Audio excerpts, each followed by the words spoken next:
ప్రార్థన చేసుకుందాం. అందరూ కూడా తలలుంచినట్లయితే ప్రార్థన చేసుకుని ఈ యొక్క సమయంలో వాక్య పరిచర్యలోకి వెళ్ళడం కొరకే ప్రార్థన చేద్దాం. మహాగణువును పరిశుద్ధుడైన మా ప్రియ పరలోకపు తండ్రి, నీకే వందనములు, స్తోత్రములు, మహిమ, ఘనత, ప్రభావము కలుగుగా. ఈ ఉదయకాలముందు నీ సన్నిధిలో మరొకసారి నీ సన్నిధిలో కూర్చుండి ఇంతవరకు పాటల ద్వారా నిన్ను ఆరాధించడానికి, నిన్ను గణపరచడానికి మీరు మాకు ఇచ్చిన ఈ యొక్క చక్కటి సమయాన్ని బట్టి స్తోత్రములు, వందనములు స్వామి. నేను ఎంతగానో గణపరిచి ఆరాధించున్నాము. నిన్ను స్తుతించడానికి కృప దయచేస్తున్నాము ప్రభువా. నీ సన్నిధిలో నీ వాక్యము దగ్గరికి ప్రభువా వెళుతూ ఉండగా మీ దాసుడైన నన్ను అభిషేకించి వాడుకుంటే ఇక్కడికి వచ్చిన ప్రతి ఒక్కరిని కూడా ప్రభువా నీ వాక్యం నుంచి వారితో మీరు మాట్లాడి మహిమ పొందవలసినదిగా నీ సన్నిధిలో ప్రార్థిస్తున్నాను. ఈ వాక్యము వారి జీవితాల్లో రక్షణ కలిగినట్లును, మారు మనసు కలిగినట్లును, నీ రాజ్యము కొరకే సిద్ధపడినట్లుగా, యేసులో స్థిరపడినట్లుగా ప్రభా ఈ వాక్యము నీ బిడ్డలాక మనసులను తండ్రి దర్శించి ఆయన నీ రాజ్యము కొరకు సిద్ధపరచమని ఈరోజు ఆది నుంచి అంతవరకు కూడా పరిచర్య అంతట్లో కూడా నడిపించమని, ఎక్కడ నీ అభిషేకం ఉంచమని నీ మాటల ద్వారా నిన్ను స్తుతించినట్లుగా సిద్ధపడినట్లుగా కృప దయచేయమని యేసు ఘనమైన నామమున అడిగి ప్రార్థన చేస్తున్నాను మా పరమ తండ్రి, ఆమేన్. కొంచెం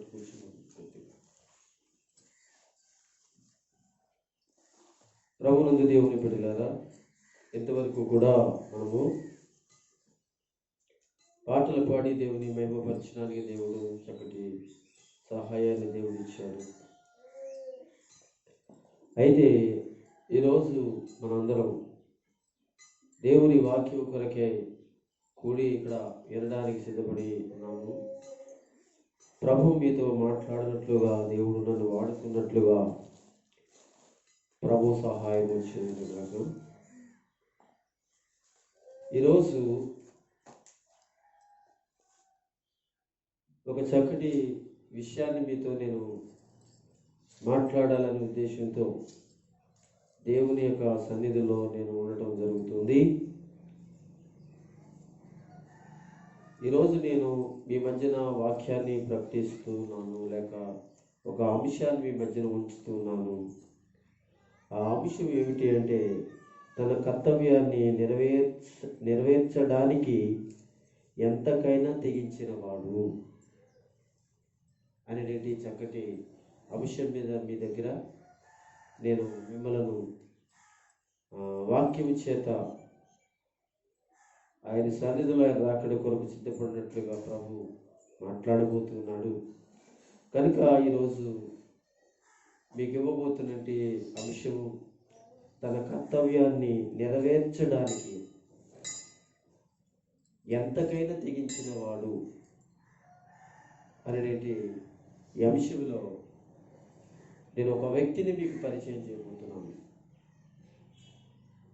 బైబిల్ గ్రంథంలోనే ఉంటాడు ఆయన. అతని పేరు సౌలు అనేటువంటి వాడు. అతని పేరు సౌలు. జాగ్రత్తగా వినండి. ఈ సౌలు అనేటువంటి వాడు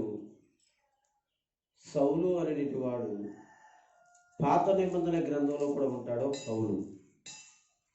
అలాగే కొత్త నిబంధన గ్రంథంలో కూడా ఒక సౌలు ఉంటాడు. మీరు జాగ్రత్తగా గమనించినట్లయితే ఈరోజు నేను చెప్పబోతున్నట్టు ఈ సౌలు కొత్త నిబంధనకు సంబంధించినట్టు సౌలు.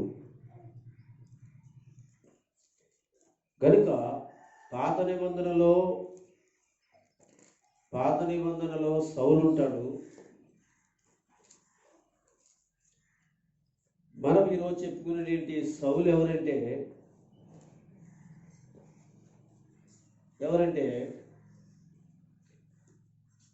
పాత నిబంధనలో ఉన్నటి సౌలు కాదు, కొత్త నిబంధనలో ఉన్నటి సౌలు. ఈ కొత్త నిబంధనలో ఉన్నటి సౌలు పౌలుగా పేరు మార్చుకోవడం జరుగుతుంది. ఈ సౌలు అనేటువంటి వాడు కొత్త నిబంధనలో ఉన్న సౌలు పౌలుగా నామకరణ చేయబడతాడు, లేక పౌలుగా పిలువబడతాడు బైబిల్లో.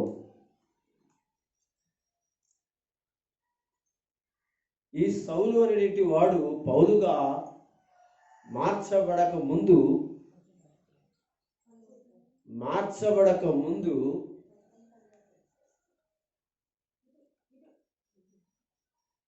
అతడు తన కర్తవ్యాన్ని నెరవేర్చడానికి ఎంతకైనా తెగించినవాడు. ఈ యొక్క సౌలు అనేటి పౌలుగా మార్చబడినటి ఈ వ్యక్తి వచ్చి కొన్ని సంగతులు ఈ రోజున మనం తెలుసుకోగలుగుతున్నాం. అతడు ఎవరు అనే సంగతి. ఇతడు తార్సు అనేటువంటి పట్టణమునకు సంబంధించిన వాడు. బైబిల్ గ్రంథంలో తార్సు అనేది ఒక పట్టణం ఉంటుంది. తార్సు పట్టణములో ఆ పట్టణానికి సంబంధించిన వాడు ఈ సౌలు అనేటువంటి వాడు. ఇతడు రోమా పౌరుషత్వము కలిగిన వాడు.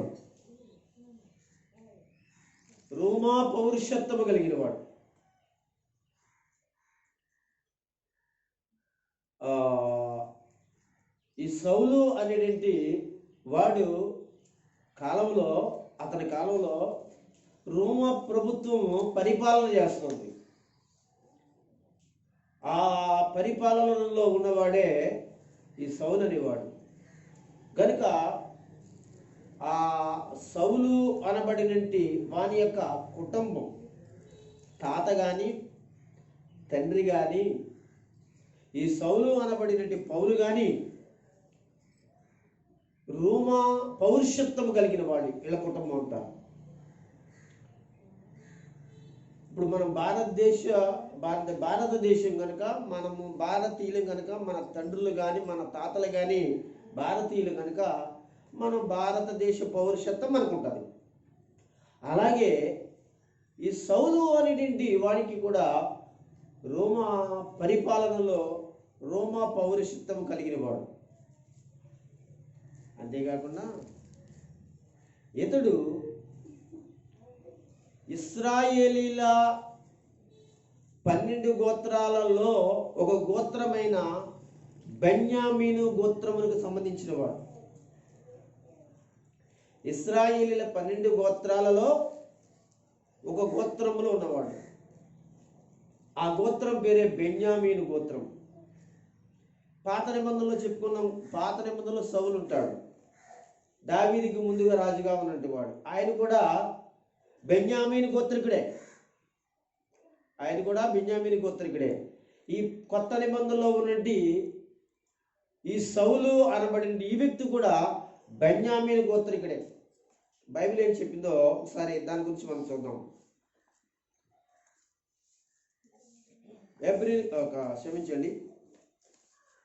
ఫిలిప్పీలకు రాసిన పత్రిక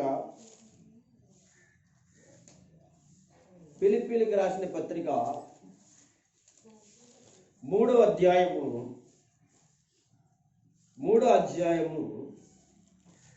4-5 వచనాల్లో మనం చదువుదాం. 3వ వచనం చదవమని అయితే 3, 4, 5 వచనాలు చదువు. గమనించండి ఈ యొక్క వాక్యాన్ని. బైబిల్ తీసిన వాడు చూడండి.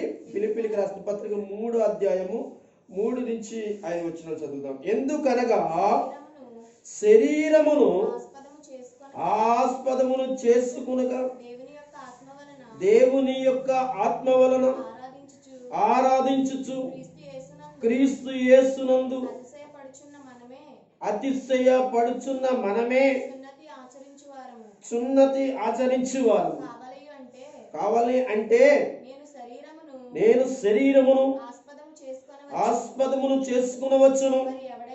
మరి ఎవడైనను శరీరమును ఆస్పదమును చేసుకునదలచిన ఎడల మరి నేను మరీ ఎక్కువగా చేసుకునవచ్చును. 8వ దినమున సున్నతి పొంది తిని ఇశ్రాయేలు వంశపు వాడినైన బిన్యామీను గోత్రములో పుట్టి ఎబ్రీలు సంతానమై ఎబ్రీడునై ధర్మశాస్త్ర విషయంలో పరిశీడినై ఆసక్తి విషయంలో సంఘమును హింసించి వాడినై ధర్మశాస్త్రము వలనే నీతి విషయంలో అనింద్యుడైన ఇంటిని చాలా సరిపోతుంది. ఇతని యొక్క బయోడేటా అంతా కూడా ఇక్కడ రాయబడుతుంది. అలాగే ఇతర పుస్తకాల్లో కూడా ఇతని గురించి రాయబడతారు. ఎటువంటి వాడు, ఎలాంటి వాడు, తర్వాత ఏమో ఎక్కడ పుట్టాను, ఎవరి ద్వారా మరి పరిచయం అయ్యాను, ఇలాంటి విషయాలన్నీ కూడా చెప్తారు. తన గురువు గారి గురించి అన్ని విషయాల గురించి మాట్లాడతాడు. సరే అండి, ఈ సమయంలో నేను చెప్పే విషయం ఏంటంటే ఇక్కడ కనబడుతుంది ఇతడు సౌలు అని చెప్పుకున్నాం. ఈ సౌలు అనేటువంటి వాడు అపోస్తుల కార్యంలో మనకి కనబడతాడు. సౌలు అనేవాడు అపోస్తుల కార్యంలో మనకు కనబడతాడు. అపోస్తుల కార్యంలో 7వ అధ్యాయం నుంచి అతను మనకి కనబడతాడు గనుక అయితే ఈ సౌలు తన కర్తవ్యాన్ని నెరవేర్చడానికి ఎంతకైనా తెగిస్తాడు. ఇంకా వెనకాడ్డనమాట. తన ఏదైనా అనుకున్నాడనుకో, అనుకున్నది జరిగే వరకు కూడా ఎవరిని కూడా లెక్క చేయడు.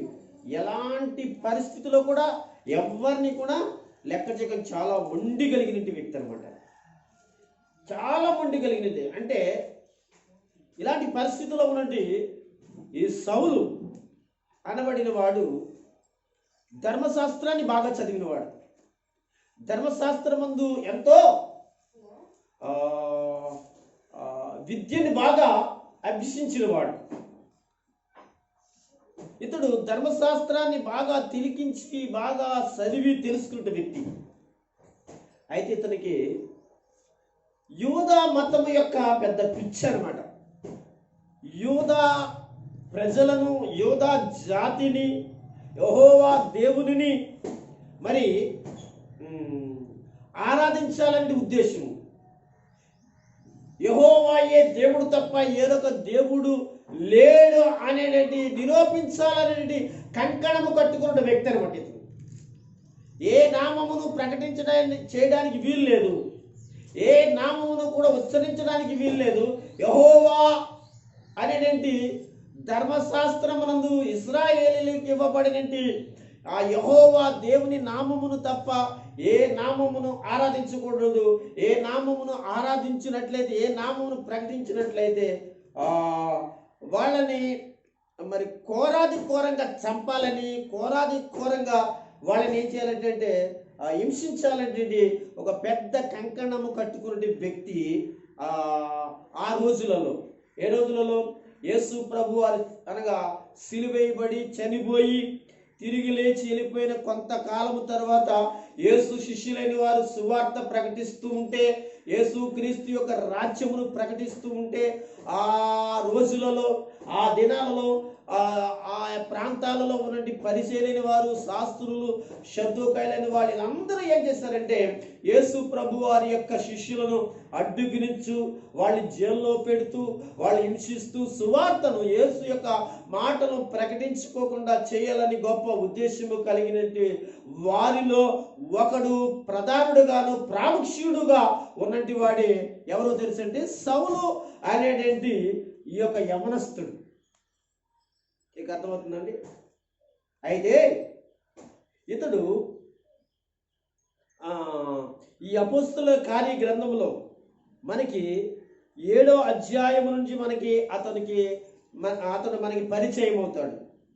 ఈ 7వ అధ్యాయములో మరి మనకి కనబడతాడు. తన కర్తవ్యాన్ని మరి నిర్వహించడానికి కానీ చేయడానికి కానీ మరి కంకణం కట్టుకుని ఎంతకైనా తెగించిన ఇతడు గురించి మనము మాట్లాడుకోవాల్సిన ముఖ్యమైన విషయాలు కొన్ని ఉన్నాయి. వాటిలో మొట్టమొదటి ఏంటంటే కళ్ళ ముందే సువార్త చేస్తున్నట్టు వాడిని, లేక దేవుని పరిచర్య చేస్తూ ఉన్నటువంటి స్టెఫను అనేటువంటి వాడిని చంపడానికి, రాళ్లతో చంపడానికి అనేక మంది ఆ రోజులలో ఏం చేస్తారో తెలుసా, పూనుకున్నారు. వారి మధ్య మరి మనసు కరగలేని వాడు మరి రాళ్లతో చంపుతూ ఉంటే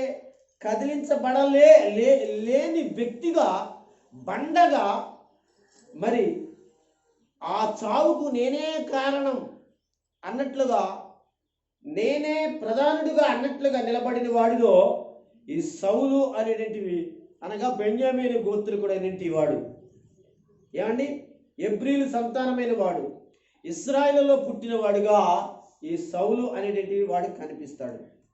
బైబిల్ చదువుదాం. అపోస్తలుల కార్యం 7వ అధ్యాయం. ఈ 7వ అధ్యాయంలో 54వ వచనాన్ని మనం చూస్తున్నట్లయితే ఏమంటున్నాడు, వారి మాటలు విని కోపముతో మండిపడి అతనిని చూచి చాలని. వీళ్ళెవరు అంటే నేను ఇంతకు ముందే చెప్పాను, కొంతమంది అంటే పరిచయులలోనూ శాస్త్రుల్లో కొంతమంది ఈ స్టెఫను అనే వారి యొక్క మాటలు విని అతని మీద కోపగించుకుని అతన్ని చంపాలని నిర్ణయించుకున్నవారు. అసలు ఈ యొక్క స్టెఫను అనేటువంటి వాడిని ఎందుకు చంపాలనుకున్నారంటే, ఆయన యేసుక్రీస్తు గురించి మాట్లాడుతూ, యేసుక్రీస్తు గురించి సువార్త చేస్తూ, ఇశ్రాయేలీలను అనగా వాళ్ళ పితరులందరినీ జ్ఞాపకం చేసుకుంటూ, ఆ పితరులలోంచి వచ్చినటువంటి ఒక గోత్రములోంచి వచ్చిన యేసుక్రీస్తుని పరిచయం చేస్తూ సువార్త చేస్తూ ఉంటే, వారు ఆ మాటలు విని కోపముతో మండిపడి అతనిని చూచి పండ్లు కొరికిరి అంటే చంపేయాలి అన్నంతగా. అయితే 57 కూడా చదువుదాం. 57 కూడా చదువుదాం. అప్పుడు వారు పెద్ద కేక వేసి చెవులు మూసుకుని ఏకముగా అతని మీద పడ్డారు. మీరు వింటున్నారా? ఇక్కడేమో వారు స్టెఫను చెప్పేటి మాటలు వాళ్ళకి నచ్చలేదు. వాళ్ళందరిలో సాతాను ఏం చేస్తుంటే అలుముకుంది. సాతాను వాళ్ళు ప్రవేశించింది.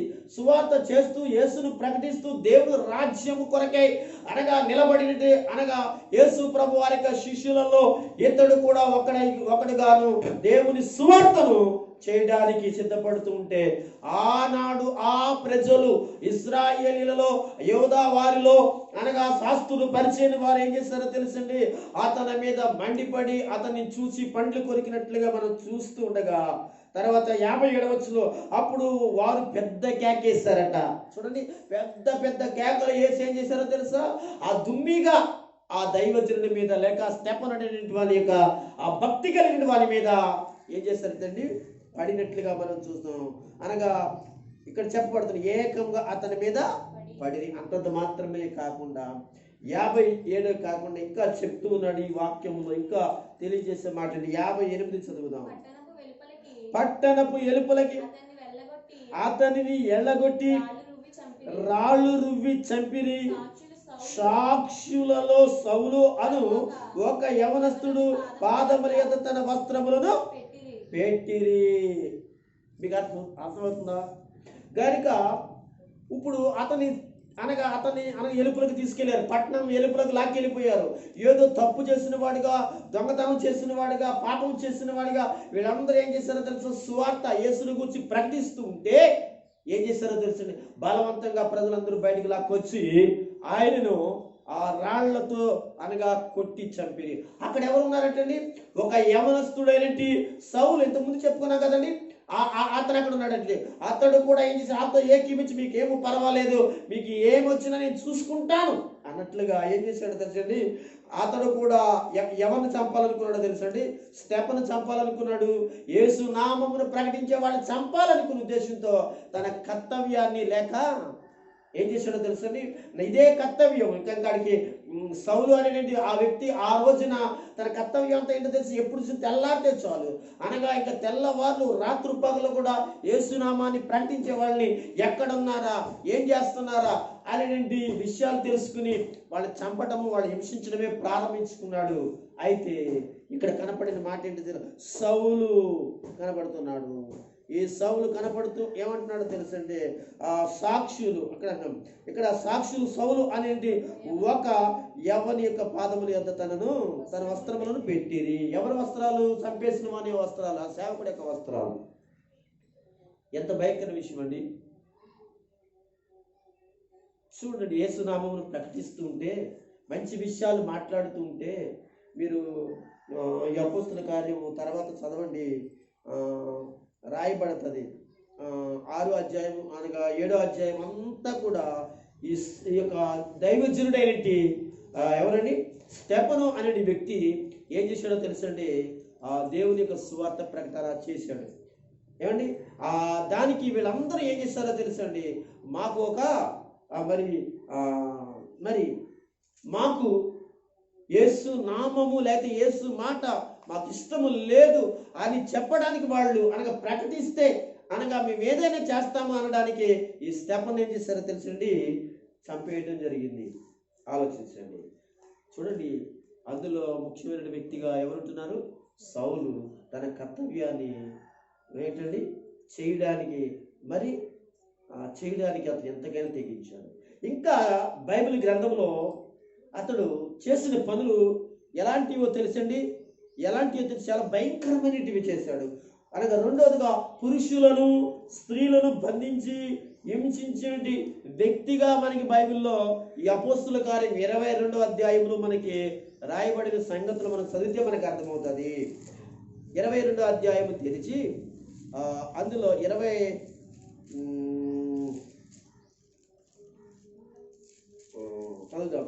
అధ్యాయము మీకు అర్థమవుతుంది. 3వ వచనం 4వ వచనం చదవగలరా?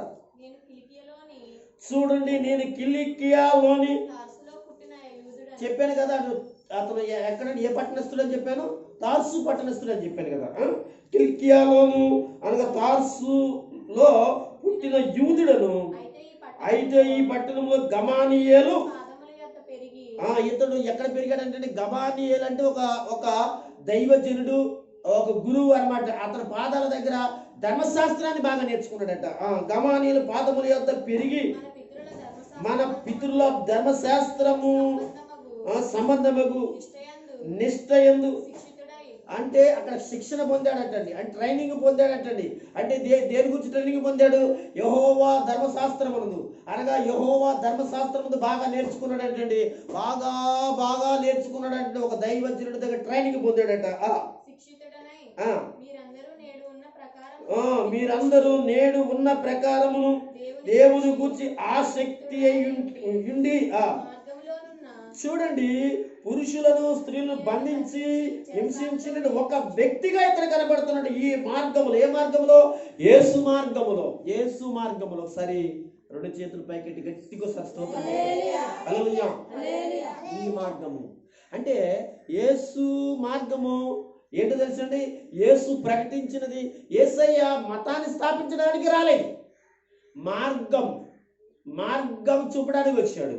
అందుకే ఆయన బ్రతికున్న దినాల్లో మాట్లాడిన మాట ఏంటి తెలుసా?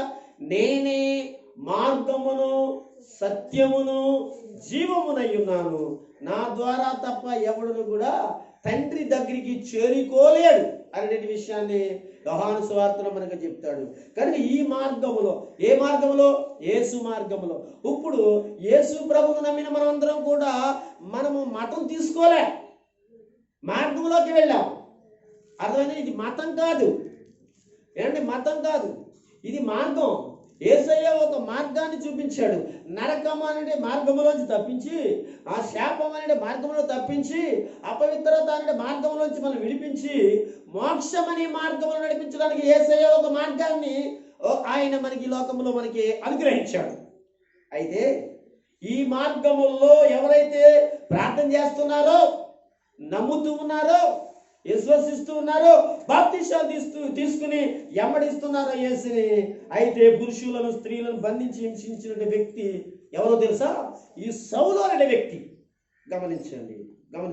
ఈ సౌలు అనే వ్యక్తి గమనించండి. సౌలు అని నేను చెప్తున్నాను కనుక పాత నిబంధనలో సౌలు కాలికం, కొత్త నిబంధనలో ఉన్న సౌలు కనుక ఈ మార్గంలో ఉన్న పురుషులను స్త్రీలను బంధించి శరసాలలో వేయించు మరణము వరకు వాళ్ళు ఏం చేస్తున్నాడు? చచ్చే వరకు కూడా వాళ్ళు ఏం చేస్తున్నాడు? చాలా భయంకరంగా బాధిస్తూ ఉన్నాడు. చెప్పాను కదా, మన అంశం ఏంటి? తన కర్తవ్యాన్ని మరి నెరవేర్చుకోవడానికి ఎంతకైనా తెగించిన వాడు ఎవరు తెచ్చి అంత ముండోడు, అసలు ఎవరికి భయపడడు. దేవునికి స్తోత్రం కలుగును కాక. అంత దుర్మార్గుడు. తర్వాత చదువుకుంటాం, అతని ఆ తర్వాత తానే మారిన తర్వాత చెప్తాడండి. ఎంత దుర్మార్గునో, ఎంత దుష్టునో, ఎంత పనికిమాలను మారిన తర్వాత సాక్ష్యం ఇస్తాడనమాట కదా. సాక్ష్యాలు ఉంటాయి కదండి. కొంతమంది తప్పులు చేసి పొరపాటు చేసిన తర్వాత వాళ్ళు ఏం చేస్తారంటే మీటింగ్లో నిలబడి సాక్ష్యం చెప్తారు. అయ్యా పలానా రోజున తాగాను, పలానా రోజున కొట్టాను, పలానా రోజున ఆలయాన్ని హింసించాను, అక్కడే తిరిగి అల్లరి చేశాను, ఇప్పుడు ఏం చేశాను? మార్చబడ్డాను అనే సాక్ష్యం అలా చెప్తారు. అలాగే సౌలు కూడా సాక్ష్యం చెప్పినట్లుగా మనం చూస్తాం. ఇక్కడ ఒకటి. రెండవది, స్త్రీలను పురుషులను హింసించి శరసాలలో వేయటమే కాకుండా వాడు చనిపోయే వరకు కూడా చూడండి ఎంత పగండి. ఎవరి మీద? యేసు ప్రభు మీద. యేసు ప్రభు మీద ఎంత పగ చూసారా? అయితే అంతేకాకుండా యేసు నామమునకు వ్యతిరేకంగా మనిషిని చంపడమే కాకుండా వ్యతిరేకంగా కూడా అతడు జీవించిన పరిస్థితుల గురించి మనం మాట్లాడుకోవాల్సిన విషయాలు మనకు కొన్ని కనపడుతూ ఉంటాయి. మనం చదువుదాం 26వ అధ్యాయం. అపోస్తలుల కార్యం 26వ అధ్యాయం తెరవండి. 26వ అధ్యాయంలో 9వ వచనం అనుకుంటా, చదవండి. నజరేయుడైన యేసు నామమునకు విరోధముగా అనేక కార్యములు చేయవలనని నేను అనుకుంటేనే. దేవునికి స్తోత్రం కలుగును గాక. చూసారా? యేసునామాన్ని ఏం చేయాలనుకున్నాడు? పతనం చేయాలనుకున్నాడు. యేసునామం ఏం చేయాలనుకున్నాడు? అనగా లేకుండానే చేయాలనుకున్నాడట. గమనించండి, ప్రపంచంలో పెద్ద పెద్ద గొప్పవారు అందరూ కూడా ఏం చేశారో తెలుసా? యేసుక్రీస్తు నామమును నామరూపాలు లేకుండా చేయాలనుకున్నారు. యేసయ్య నామమును అనగా నామరూపాలు లేకుండా కనపడకోకుండా చేయాలనుకున్నారు. ఎంతో మంది చక్రవర్తులు, రాజులు, పరిపాలస్తులు, అనగా గొప్ప వాళ్ళందరూ. కానీ వాళ్ళే నామరూపాలు లేకుండా మట్టిపాలు అయిపోయారు తప్ప ఈ రోజు వరకు యేసునామం ప్రకటించబడుతూనే ఉంది. ఎంత గొప్ప నామం అంటే యేసునామం. అన్ని నామముల కంటే, ఆకాశము కింద ఇవ్వబడిన నామముల కంటే ఉన్నతమైన నామము, గొప్ప నామము, రక్షణ కలిగిన నామము, స్వస్థపరచు నామము, అనగా నిన్ను బాగు చేయు నామము, చెడు మార్గమును విడిపించగలిగిన నామము, అదే యేసునామము. ఆ యేసునామమునకు వ్యతిరేకంగా బ్రతకాలనుకున్నాడండి ఈ సౌలు అనేటి వ్యక్తి. దేవుని పిల్లలారా, ఈ వ్యక్తి అనుకున్నాడే కానీ అసలు యేసునామం అనేది పెద్ద శక్తివంతమైనదండి. యేసునామం చాలా ఏదో అనుకున్నాడండి. కానీ ఈ రోజున కూడా చాలామంది యేసునామం విషయంలో వ్యతిరేకాలు జరుగుతున్నాయి. సువార్త చేయకూడదని, ప్రార్థనలు చేయకూడదని, చర్చలు నిర్మించకూడదని, పాస్టర్లు ప్రకటించకూడదని చాలామంది పూర్కులు చేస్తూ ఉన్నారు. సరే, సాతాను తన పని ఏం చేస్తుంది? చేసుకుంటూ వెళ్ళిపోతూ ఉంటుంది. కానీ దేవుని పిల్లలారా, ఇక్కడ మీరున్న గమనించాలి. రేపన్న రోజున ఇలాంటి పరిస్థితులు ఇక్కడ ఉన్న వాళ్ళందరికీ కూడా ఎదురయ్యే అవకాశాలు వచ్చే అవకాశాలు ఉండవచ్చును. కానీ ఆ సమయంలో మనం యేసు నామమునికి ధైర్యముగా నిలబడి ప్రార్థన చేస్తూ మనమందరం కూడా ఆ యేసు ప్రభు విషయంలో జారిపోకుండా, పడిపోకుండా మన విశ్వాసం ద్వారా నిలబడినట్లయితే ఆ యేసునామము నిన్ను గొప్ప చేసి నీకు పరలోకాన్ని అనుగ్రహించడానికి ప్రభు తప్పనిసరిగా సహాయపడతాడు, నీ తప్పించడానికి సహాయపడతాడు దేవుడు. దేవునికి స్తోత్రం కలుగును గాక. అంతేకాకుండా నాలుగవదిగా మనం చూసుకుంటే ఈ సౌలు అనేది వాడు తన యొక్క కర్తవ్యాన్ని మరి నిర్వహించడానికి లేకపోతే తెగించిన పరిస్థితులలో నాలుగవదిగా అనేక మందిని చంపాడంట. దేవునికి స్తోత్రం కలుగును. 26:10 చదువు. ఇందులోనే అపొస్తలుల గారు 26 అధ్యాయము 10 వచనం ఏమంటున్నాడు ఇక్కడ? ఏమన్నాడు? యెరూషలేములో నేను అలాగు చేసి తిని, నేను ప్రధాన యాజకుల వలన అధికారము పొంది పరిశుద్ధులను అనేకులను చెరసాలలో వేసి వారిని చంపినప్పుడు సమ్మతించి తిని. వింటున్నారా? ఎవరు చంపాడంటే పరిశుద్ధులంట. అతనే అంటాడు, చెడ్డోళ్ళు కాదు.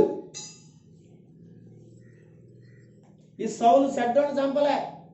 చెడ్డోళ్ళని చెప్తాడు, ఇతనే చెడ్డగా ఉన్నాడు కదా, ఇతనే చెడ్డమా అనగా చెడ్డగా ఆ చెడ్డవాళ్ళతో ఏం చేస్తున్నాడు? ఏకీపిస్తున్నాడు కదా, సమ్మతింటున్నాడు కదా. పరిశుద్ధులను చంపాడంటే ఎవరిని చంపాడంటండి? పరిశుద్ధుల్ని చంపాడు. ప్రభుకి స్తోత్రం కలుగుతుంది. హల్లెలూయా. ఏమండి, నిజంగా పరిశుద్ధులను చంపితే దేవుడు ఊరుకుంటాడా? దేవుడు చూస్తున్నాడా? ఎంతవరకు వెళ్తాం ఇల్లు అని అన్నట్లుగా ఉన్నాడు దేవుడు. సౌలు వెళ్ళు, ఎంతవరకు వెళ్తావు? వెళ్ళు, నిన్నేం చేస్తానో తెలుసా? ముక్కుకి గేల వేసి మళ్ళా నేను లాగుతాను అన్నట్లుగా వెళ్ళి చూస్తాను అన్నట్లుగా యేసయ్య నెమ్మది కలిగి ఉన్నాడు. తన భక్తులైన వారందరూ ఏం చేస్తున్నారు?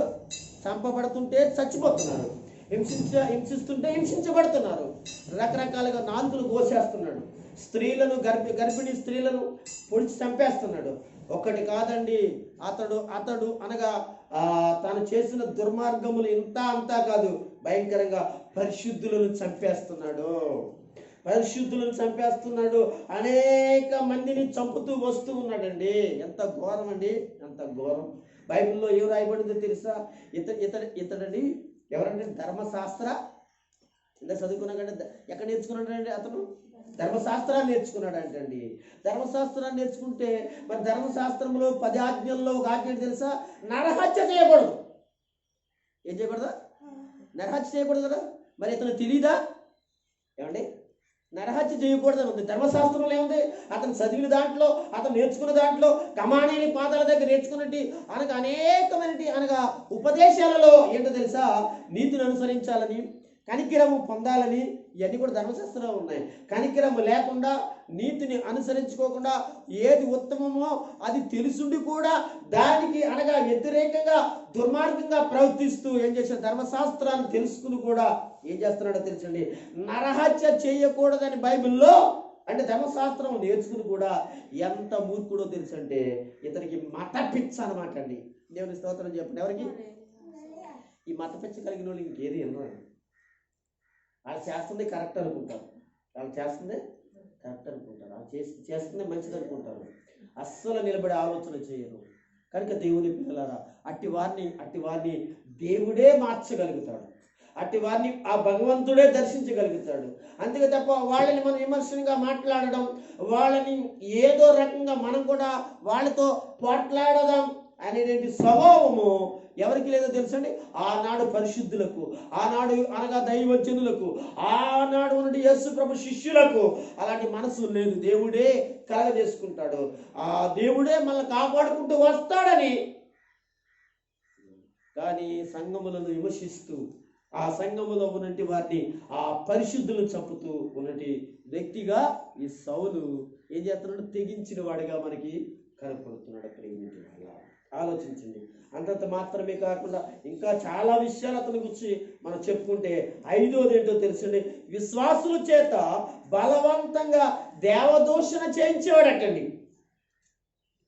ఏంటండి ఆనాడు ఇతను ఏం చేసాడు? దేవదూషణ దేవదూషణ అంటే యేసుప్రభు మనం నమ్ముకున్నాం అనుకోండి, మీరు నమ్ముకున్నారనుకోండి, మీ ద్వారానే ఆ దేవుని తిట్టేలాగా చేసేవాడు. చెప్పండి, యేసుప్రభు దేవుడు కాడు, దుర్మార్గుడు, దుష్టుడు, పనికిమాలుడు, అసలు దేవుడే కాదని దేవదూషణ వాళ్ళతో పలికించి, లేకపోతే పొడి చేస్తాం మీ పిల్లల్ని, లేక మిమ్మల్ని పొడి చేస్తాం, ఇలాగ మిమ్మల్ని ఏదో చేస్తామని అనగా అతడు చాలా రకరకాలుగా చేసేవాడటండి. విశ్వాసుల చేత బలవంతంగా, ఏంటి ఎలాగంటండి, బలవంతంగా. ఇప్పుడు కూడా బలవంతంగా ఏం చేస్తున్నారో తెలుసండి, కొంతమంది యేసు ప్రభు పిల్లలను బాధ పెడుతున్నారు, దేవదూషణ చేయిస్తున్నారు.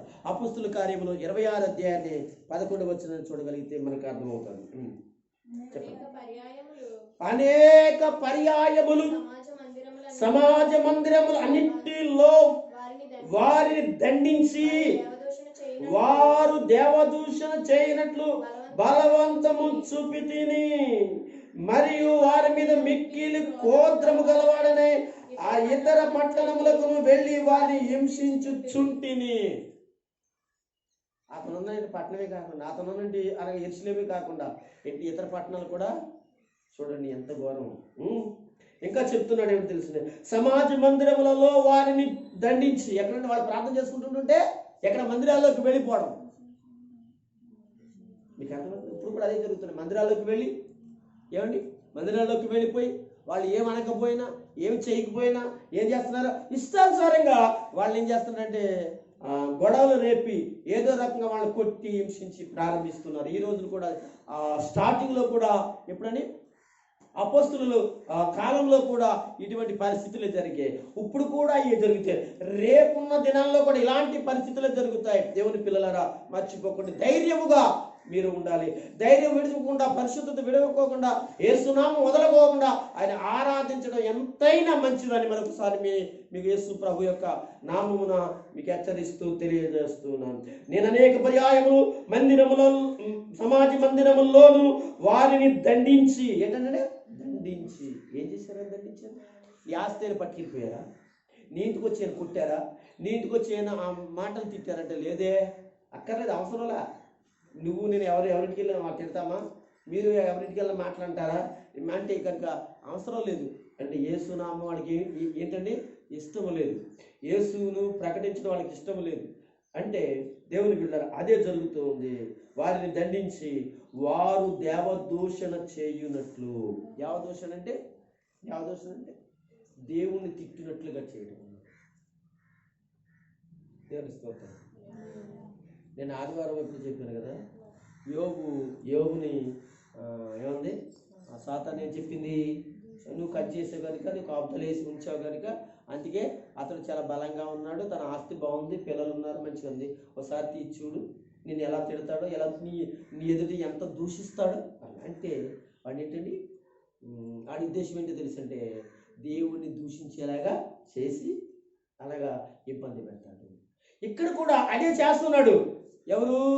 సౌలు అనేటువంటి వాడు బలంగా వాడబడుతున్నాడు. సాతాను సేవలో బలంగా ఏం చేస్తున్నాడు, చేతులలో బంధించబడి ఆ భక్తులైన వారిని హింసిస్తున్నట్లుగా మనము చూస్తున్నాం. ఎంత ఘోరాది ఘోరమైన గనుక తన కర్తవ్యాన్ని మరి నిర్వహించడానికి లేక నెరవేర్చడానికి ఎంతకైనా తెగించిన వాడు,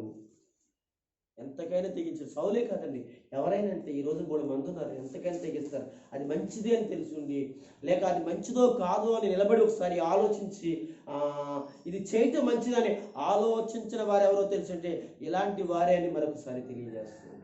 ప్రియమైన వాళ్ళ కనుక ఈరోజు మనం ఈ విషయాలను మనం జాగ్రత్తగా పరిశీలన చేస్తే ఏమండి, ఆనాడు జరిగింది కనుక ఈనాడు కూడా ఇలాగే జరగబోతుంది. కనుక మనం చాలా జాగ్రత్తగా ఏంటో తెలుసా, మనం ఉండడం మంచిది. భయపడకుండా ప్రభు సన్నిధిలో మన విశ్వాసాన్ని కొనసాగించడం మంచిదని మరొకసారి ప్రేమతో మీకు తెలియజేస్తున్నాం.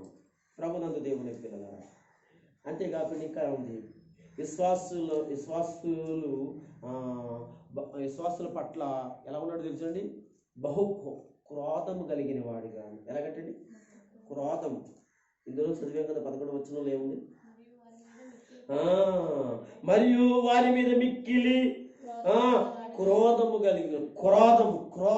క్రోధము బా, క్రోధం అంటే ఇంకా చంపేసేదాకా నిద్రపోవడం అనమాట. వాళ్ళని పాడు చేసేదాకా, కొంతమందిని పాడు చేసేదాకా కొంతమందిని నిద్రట్టదండి. క్రోధం వాడిని నాశనం చేయాలి, వాడి కుటుంబం నాశనం చేయాలి, వాడి జీవితం నాశనం చేయాలి, వాడి ప్రార్థనా జీవితం నాశనం చేయాలి, మరి అతని యొక్క మంచి జీవితం నాశనం చేయాలి అని పగబెట్టుకుంటారు. క్రోధం, క్రోధం అనేది మహాభయంకరమైన క్రోధం.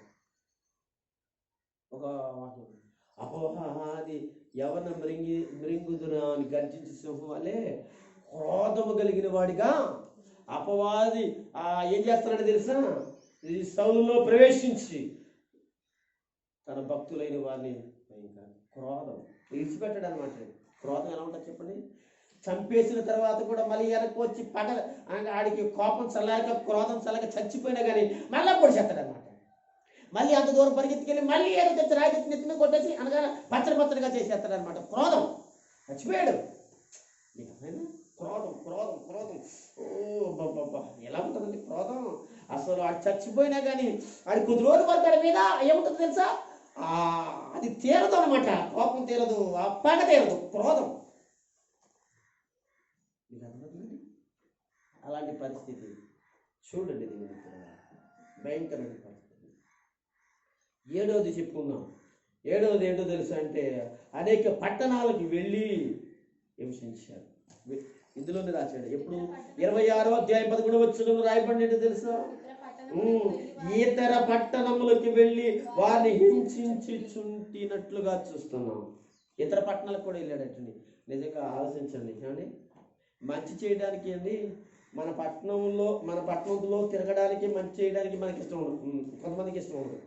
ఏమంటే మంచి చేద్దామండి, ఎక్కడ దూరం వెళ్ళక్కర్లేదండి, సాధ్యులు పెట్టుకెళ్ళక్కర్లేదండి, నలుగురు సువార్త చేద్దామండి, నలుగురు వాక్యం చెప్తామండి, ఎక్కడ మన ఊరిలోనే మన ఇదిలో చేద్దామంటే ఎవరు కూడా ముందుకి చూడండి. చెడ్డ చేద్దాము అని అంటే వాళ్ళ సొంత డబ్బులతో లారీలు కడతారనమాట. రండి కావాలంటే ఏం చేస్తామంటే మీకు మందు పోతాం, మీకు ఒకవేళ బలం జరగకపోతే మందు బలంతో చెడ్డ పనులు చేద్దాం, పడదాం, తిడదాం. ఎంత భయంకర విషయం చూడండి. ఇతర పట్టణాలకి వెళ్ళటండి ఇతడు. చూడండి ఎలాంటి బృందాన్ని ఏర్పాటు చేసుకున్నాడో, ఎలాంటి దుర్మార్గుల్ని ఏర్పాటు చేసుకున్నాడో చూడండి. సౌలు అనేటువంటి వ్యక్తి. దేవుని ప్రజలారా, ప్రభు చెప్పేటువంటి ఈ విషయాన్ని మనం చాలా జాగ్రత్తగా ఆలోచన చేస్తే, మనం ఆలోచన కలిగి ఉంటే ఈ రోజున ఏమండి ఈ సౌలు లాంటి వాళ్ళు సంఘాల్లో కూడా ఉంటారండి, చర్చిలో కూడా ఉంటారు. తెలుసా, వాళ్ళు చర్చికి వస్తూ పోతూ ఉంటారు, కానీ సంఘాన్ని పాడు చేయడానికి, విశ్వాసాన్ని పాడు చేయడానికి చూసేటట్టు వాళ్ళు అనేక మంది ఉంటారు. ఎంతోమంది ఇక్కడే కాదు, ప్రతి ఊర్లో ప్రతి పట్టణంలో కూడా ఉంటూ ఉంటారు. వీళ్ళందరూ ఎవరి చేతిలో ఉన్నారో తెలుసండి, సౌలు వలె సాతాను చేతిలో. ఇతర పట్టణాలకి ఎట్టండి ఎంత శ్రద్ధ తీసుకున్నాడండి. మంచి చేయడానికి ఇలాంటి శ్రద్ధ ఎవరైనా తీసుకుంటారండి? మంచి పనులు చేయడానికి ఏమైనా మంచి శ్రద్ధ తీసుకుంటారండి? చెడ్డ పనులు చేయడానికి అనగా తనతో పాటు అనేక మందిని తీసుకువెళ్ళడానికి అతడే డబ్బు ఖర్చు పెట్టేవాడు, అతడే నేను ఉన్నాను అంటా ఉన్నవాడు. మీకు కొన్ని విషయాలు చెప్తానే, ఇంకా కొన్ని విషయాలు చెప్తానే. బైబిల్ తెరవండి, అపోస్తలుల కార్యములు 8వ అధ్యాయంలోకి రండి, 9వ అధ్యాయంలోకి రండి. 9వ అధ్యాయం 1-2 వచనాలు చదువుదాం. సౌలు ఇక ప్రభు యొక్క శిష్యులను చూసారా, బెదిరించుటయును హత్య చేయుటయును. ఏంటంట? భోజనానికి ఒక గంట లేట్ అయిందండి. నాకు చూడు, భోజనానికి ఒక గంట లేట్ అయిందండి. ప్రాణం తప్పులు ఆడిపోతుంది. అంటే ఏంటి? పోతుందో ఉంటుందో అన్నట్టుగా. మనకు ప్రాణాధారం భోజనం, ప్రాణాధారం మంచినీళ్ళు, ప్రాణాధారం ఏదో. వీడికంటండి భక్తులు చంపడం ప్రాణాధారం అంటండి, బెదిరించడం ప్రాణాధారం అంటండి, పెట్టుకున్నాడు అంటండి. ఎవరు? ఎంత గౌరవండి చూసారా. ప్రాణాధారముగా అయినట్లు ప్రధాన యాజకుల యొద్దకు వెళ్ళి, ప్రధాన అంటే ఆ రోజులలో అనగా పెద్ద పెద్ద గొప్పవారు, ప్రధాన యాజకులు అనేటి వారు గొప్పవాళ్ళ దగ్గరికి వెళ్ళి ఏం చేశాడో తెలుసా, ఈ మార్గమున, మళ్ళీ అక్కడ ఈ మార్గం అంటాడు. ఏ మార్గము? ఈ మార్గం, ఇది మార్గమే తప్ప ఇది మార్గమే తప్ప మతం కాదు. ఇది మత పిచ్చుడు అనమాట అండి. మతం ద్వారా ఏం చేశాడో తెలుసండి. ఎవరి సౌలు కొంతమంది ఇతన్ని రెచ్చగొట్టి ఏంటంటే మనగా ఏదేదో ప్రలోభం పెట్టి ఇతన్ని రెచ్చగొట్టి ప్రలోభం పెట్టి యవనస్తుడు కదా, తెలివితేటలు ఉన్నవాడు కదా, ఎలాగైనా మాట్లాడగలిగిన వాడు కదా, ధైర్యం కలిగిన వాడు కదా, వయసులో ఉన్నవాడు కదా, ఎలాగైనా సరే అంతా తెలుసండి. ఎవరి సౌలుకి సౌలు అనేటువంటి వాడికి ఆయన తెలియదు ఏమీ లేదండి. మంచి విద్యలో లాలో కానీ అన్నింటిలో కూడా ప్రతి దానిలో కూడా బాగా విద్యను బాగా అభ్యసించిన వాడు కనుక బాగా తెలుసు కనుక ఈ మార్గమున మందున్నటి పురుషులనైన స్త్రీలను కనుగొని ఎడల వారిని బంధించి యెరూషలేముకు తీసుకుని వచ్చుటకు దమస్కులో సమాజము వారికి పత్రికలు ఇమ్మని అడిగాను. దేవునికి స్తోత్రం. ఏం తీసుకున్నాడంటే పర్మిషన్ కూడా తీసుకున్నాడు అంటండి. ఎవరి దగ్గర ఏంటండి? ప్రార్థనలు ఆఫ్ చేయడానికి పర్మిషన్. ఏమంటే ఈ రోజున కూడా అనేక మంది ఏం తెలిసి ప్రార్థనలు ఆఫ్ చేయడానికి పైనుంచి ఆర్డర్స్ మాకేమన్నా మేము ఆఫ్ చేసేస్తాం, ప్రార్థన చేయకుండా మీటింగ్లు ఆఫ్ చేసేస్తాం, మందిరానికి వెళ్ళకుండా ఏం చేస్తాం ఆఫ్ చేసేస్తాం, బెదిరిస్తాం, లేకపోతే అనగా అక్కడ పెడతాం, ఇక్కడ పెడతాం, అందులో పెడతాం, ఇందులో పెడతాం, ఇలా చేస్తాం, అలా చేస్తాం అనేటువంటి పరిస్థితులను తండ్రి మరి మరి ఈ రోజున మరి కూడా మనకి కనబడుతుంది. ఇదే ఆ రోజుల్లో కూడా ఇలాగే ఇతడు ప్రధాన యాజకులను అనగా ఆ రోజుల్లో నుండి పెద్దలను, ఆ రోజు నుండి గవర్నమెంట్ ఏదైతే ఉందో వాళ్ళందరి దగ్గర ఏం తీసుకున్నారో తెలుసండి, ఆర్డర్ తీసుకున్నాడండి. అనగా ఇప్పుడు మరి సర్టిఫికెట్ తీసుకున్నాడండి. నాకు ఏంటంటే సర్టిఫికెట్ ఎందుకు? మంచి పని చేయడానికి సర్టిఫికెట్ కాదు, ఉద్యోగం చేయడానికి సర్టిఫికెట్ కాదు. అనగా యేసు నామమును ఎవరైతే వెళ్తున్నారో వాళ్ళని చంపడానికి, ఆ కుటుంబాలు నాశనం చేయడానికి, వాళ్ళకి ఏమీ లేకుండా చేయడానికి, బెదిరించడానికి ఏం తీసుకున్నాడండి? పత్రికలు అంటే ఏంటో తెలుసా? ఆర్డర్స్ అన్నమాట. ఎవరి దగ్గర? ఆనాడు ప్రభుత్వం దగ్గర ఆర్డర్స్ అన్నమాట. సో ఈ ప్రభుత్వం వాళ్ళు కూడా చూసారా యేసు నామం మీద ఎంత కోపము, యేసు మీద ఎంత కోపము, అండ్ యేసు ప్రజల మీద ఎంత కోపమో చూసారా? ఆలోచించండి దేవుని పిల్లలారా. అంటే అలాంటి స్థితిలో ఉన్నటి ఏమండి అంత భయంకరంగా ఉన్నట్టు ఈ సౌలు మారిపోవడం జరిగింది. చదువుదాం, ఏది చదువుదాం, ఇందులోనే చదువుదాం. ఏం జరిగిందో తెలుసా? పత్రికలు తీసుకుని వెళ్తున్నాడు కనుక 3వ వచనం చదవండి. అతడు ప్రయాణము చేయొచ్చు దమస్కు వచ్చినప్పుడు అకస్మాత్తుగా ఆకాశం నుండి ఒక వెలుగు అతని చుట్టూ ప్రకాశించును. అప్పుడు నేల మీద పడి సౌలా సౌలా నీవేళను నిమిషించుచున్నావని అతనితో ఒక స్వరము పలికెను. చదవమ్మా. ప్రభువా నీవు ఎవడవని అతడు అడగగా ఆయన నీవు హింసించుచున్నట్టి యేసును లేచి పట్టణంలోకి వెళ్ళము, అక్కడ నీవు ఏమి చేయవలనో అది నీకు తెలియబడనని చెప్పాను. అతనితో ప్రయాణము చేసిన మనుషులు ఆ స్వరము విన్నారే గాని ఎవరిని చూడక మౌనులై నిలవబడిరి. ఆ సౌలు నేల మీద పడి సౌలు నేల మీద నుండి లేచి కన్నులు తెరిచినను ఏమీ చూడకపోయెను కనుక వారి అతని చేయ పట్టుకుని దమస్కులోనికి నడిపించును. అతడు 3 దినములు చూపులేక అన్నపానములు ఏమీ పుచ్చుకునక ఉండేనో. చాలు సర్వసర్వం. దేవునికి స్తోత్రం. చెప్పాను కదండి, యేసు ప్రభు శిష్యులు ఎంత హింసించిన చేసినా దేవుడే చూసుకుంటాడు, దేవుడే కార్యం చేస్తాడు. దేవుడు మన పక్షాన ఎవరు బ్రతుకుండాలో, ఎవరు అతసాక్షులు అయిపోవాలో దేవుడే చూసుకుంటాడు. గొప్ప ధైర్యంతో దేవుని మీద విశ్వాసంతో ఉన్నారు. ఒక రోజున దేవుడు ఏం చేశాడో తెలుసా? ఈ సౌలును దర్శించబోతున్నది రోజు వచ్చింది. అదే దమస్కులో ఉన్నట్టు అనగా ఎవరిని? భక్తులను చంపడానికి, శిష్యులను చంపడానికి వెళ్తున్నాడు. ఆకాశం నుంచి దేవుని స్వరము వెలుగు కలగగా ఆ యొక్క సౌలు ఆ యొక్క వాహనం మించి పడిపోయాడు. అక్కడ ఉన్న వాళ్ళందరూ స్వరం విన్నారు. అయితే సౌలు మాత్రము వెలుగును చూశాడు. చూడగానే ఆ వెలుగులో యేసును చూశాడు. తన కళ్ళు పోయాయి. అప్పుడు తడుముకుంటూ ఉన్నాడు. ఆ టైంలో తనతో వచ్చిన వారు తనను చేపట్టుకుని ఏం చేశారు? లేపినప్పుడు అక్కడ జరిగిన విషయం ఏంటో తెలుసా? అతని కన్నులు కనబడట్లేదు. 3 దినములన్న పానములు పుచ్చుకోవట్లేదు. దేవునికి స్తోత్రం. ప్రారంభించాడు దేవుడు. ఏంటో తెలుసా? సౌలును చంపాలని కాదు, సౌలు నాశనం చేయాలని కాదు, అనగా ప్రారంభించాడు. సౌలు జీవితంలో తిరిగి మంచి కార్యాలు సౌలు ద్వారా చేయించుకోవాలని. అంతకు ముందైతే సాతాను ఏం చేస్తుందో తెలుసా? చెడ్డ కార్యాలు చేయడానికి అతన్ని రెచ్చగొట్టింది, నడిపించింది, వాడుకుంది. ఇప్పుడు దేవుని చేతిలోనికి రాబోతున్నటువంటి సౌలును మనం చూస్తున్నాం. ఆ సౌలు దేవుని కొరకు ఎలాంటి త్యాగం చేయబోతున్నాడో చేస్తాడో విషయాల కింద చెప్పబడింది. చదువుకుందాం. ఇంకా దమస్కులో 10వ వచనం. అననీయ అను ఒక శిష్యుడు ఉండెను. ప్రభు దర్శనమును అననీయ అతనిని పిలువగా అతని ప్రభువా ఇదిగో నేను ఉన్నాననెను. అందుకు ప్రభు నీవు లేచి తిన్నది అనబడిన ఈదినికి వెళ్ళి యోధా అని ఇంటి వాని ఇంట తారుసువాడైన అనగా సౌలు అని వాని కొరకు విచారించుము.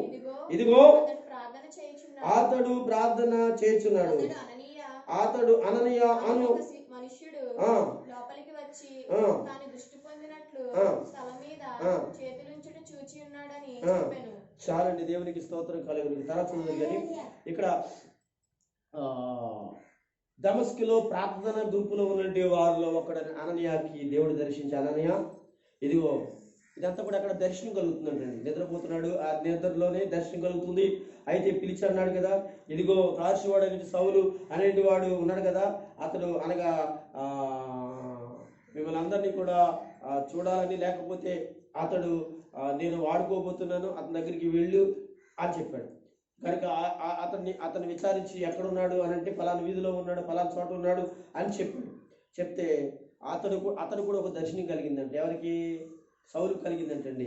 అంటే అననీయ అని ఒక మనుషుడు వచ్చినట్లుగాను, ఎవరికి? సౌలుకి. అతను ప్రార్థన చేయగానే అతను కళ్ళు తెరవబడినట్లుగా ఎన్ని దర్శనం వచ్చింది అనే విషయం ఎవరు చెప్తున్నాడు? అననీయాకే దేవుడు చెప్తున్నాడు. అలాగే ఆ సౌలుకి మరి కూడా దర్శనము నేను ఇచ్చాను, నువ్వు వస్తున్నావని చెప్పాను, దానికి అది వెళ్ళు అన్నట్లుగా మాట్లాడుతున్నాడు. ఆ చదవండి ఇక్కడ. ప్రభువా ఈ మనుష్యుడిని యెరూషలేములోని పరిశుద్ధులకు ఎంతో కీడు చేసి ఉన్నాడని అతని గూర్చి అనేకుల వలన వింటిని. నేను విన్నాను మరి అనగా యెరూషలేము, ఇదేమో దమస్కు అనమాట అండి. దమస్కీకి యెరూషలేమునికి అనగా సుమారుగా మూడు దేశాలు దాటాలన్నమాట. అర్థమవుతుందండి? యోదయ, సమరయ, గలీలే ఆ దేశాలు దాటుకుంటూ ఎక్కడికి? దమస్కు వెళ్ళాలి అనమాట అండి. అంటే నేను విన్నాను ప్రభువా, ఇతడు చాలా క్రూరుడు, దుర్మార్గుడు, అన్యాయస్తుడు, మరి అలాంటి వాడి దగ్గరికి వెళ్తే నన్ను చంపేస్తాడేమో అన్నట్లుగా భయపడ్డాడు అనమాట. ఇక్కడ నీ నామమును బట్టి ప్రార్థన చేయ వారిని అందరినీ బంధించుటకు అతడు ప్రధాన యాజకుల వలన అధికారము పొంది ఉన్నాడని ఉత్తరం ఇచ్చాను. అంటే అతను రావడానికి గల కారణము, అతను ఇక్కడ ఎందుకు వచ్చాడో తెలిసి ఇక్కడ ప్రార్థన చేసే వాళ్ళని, శిష్యులను చంపడానికి అధికారం పొంది పట్టాలు తీసుకుని వచ్చాడు కనుక అనే విషయాన్ని జ్ఞాపకం దేవునికి ఇదంతా కూడా అక్కడ దర్శనంలో మాట్లాడుతున్నాడు. అందుకు ప్రభువు నీవు వెళ్ళుము.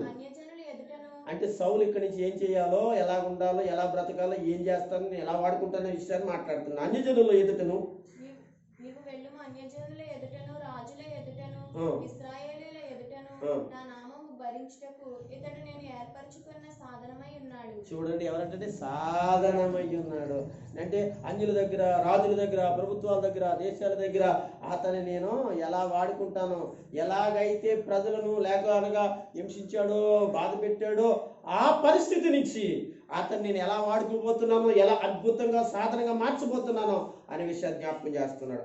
ఇతడు నా నామము కొరకు ఎన్ని శ్రమలను అనుభవింపవలెనో నేను ఇతనికి చూపుదనని అతనితో చెప్పాను.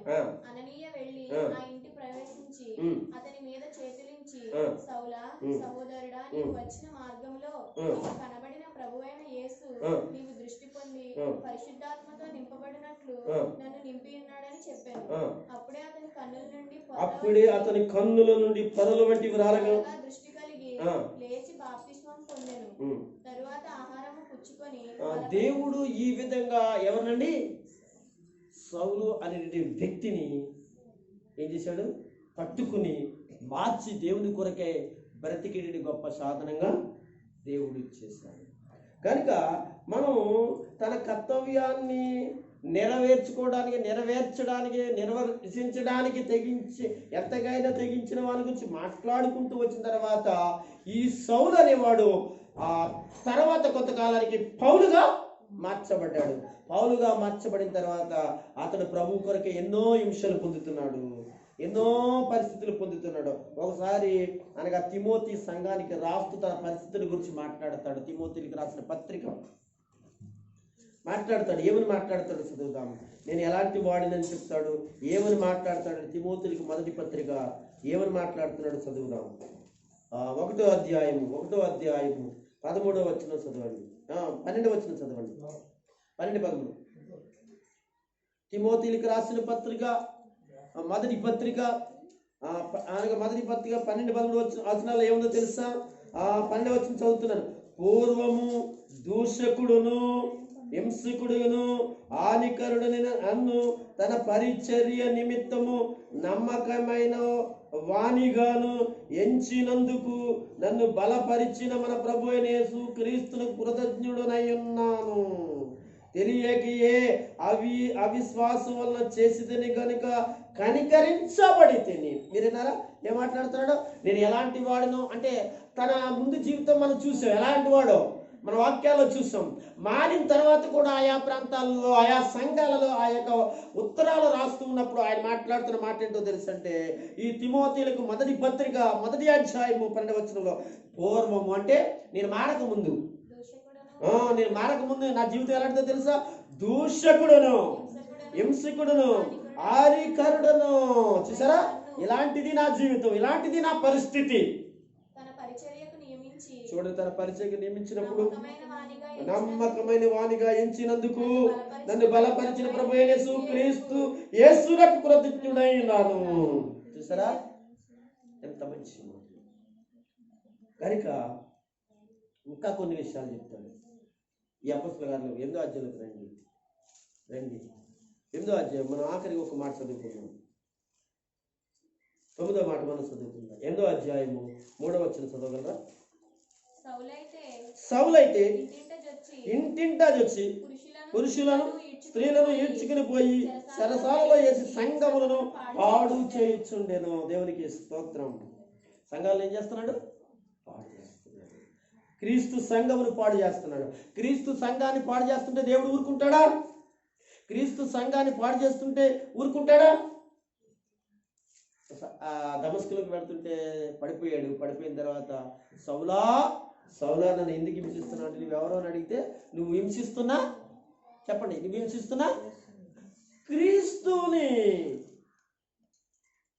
అంటే హింసిస్తుంది ఎవరిని? సంఘాలనే కదా, పాడు చేస్తుంది సంఘాన్నే కదా. అవును, దేవుడు ఊరుకుంటాడా? అదే అంటున్నాడు ఇక్కడ.